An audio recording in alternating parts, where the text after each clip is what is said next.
as pessoas que ficam presas em relacionamentos que já acabaram. Né? A dificuldade que muitas vezes você tem de reconhecer algo que já não vai para lugar nenhum. O cara que volta com a menina, ou a menina que volta com o cara, porque ainda tem algum carinho, mas sabe que não vai andar, que a coisa vai acabar. Por que a gente tem a dificuldade de cortar esse laço, esse vínculo assim, hein? Mesmo quando sabe que não vai muito longe, né? É que eu sei que não vai muito longe, num primeiro momento ele pode ser muito mais de fora para dentro.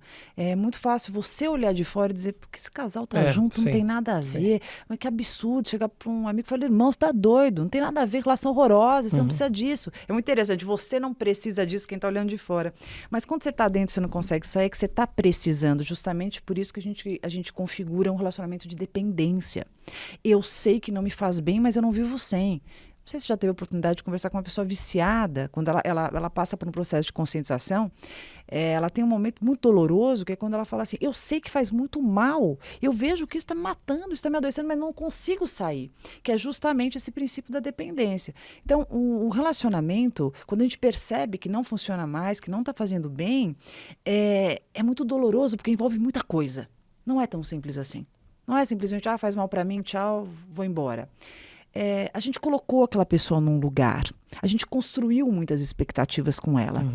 Existem bens envolvidos, existem investimentos emocionais, afetivos, subjetivos que a gente não consegue mensurar, que é de valor imensurável. Existem os valores que são mensuráveis e não são fáceis. Muitas vezes existem filhos da relação, ou não existem filhos, mas existem das construções desse relacionamento.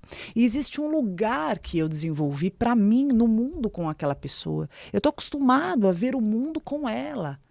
Então, eu sempre dou esse exemplo. Eu lembro de uma paciente minha mais velha, com 60 e poucos anos, e ela estava num relacionamento muito ruim, já não tinha nada com a pessoa, mas a pessoa morava na casa, continuavam casados no papel, mas já bem desconectados emocionalmente, mas ele estava lá, né? Estava lá o tempo inteiro. E aí, quando ela finalmente consegue separar, que ela sai daquela casa, vai para um apartamento, ela chega no consultório e fala assim, olha para mim e fala, eu deveria estar me sentindo muito feliz, né? Eu deveria me sentir livre. Mas eu tô com um aperto no peito. Eu tô com um sentimento tremendo de vazio extremo, porque eu sinto falta daquele corpo perambulando pela casa. Olha que interessante, como existem coisas que de fora parecem, nossa, pra quê? Não faz diferença nenhuma. Mas dentro das nossas sombras, dos nossos medos, da nossa solidão, porque às vezes você não imagina o quão solitária é uma pessoa, mas ela é. Nossa, eu fico imaginando o dia que a minha mulher me der um pé na bunda, eu em Nova York sozinho. Nossa, desesperador.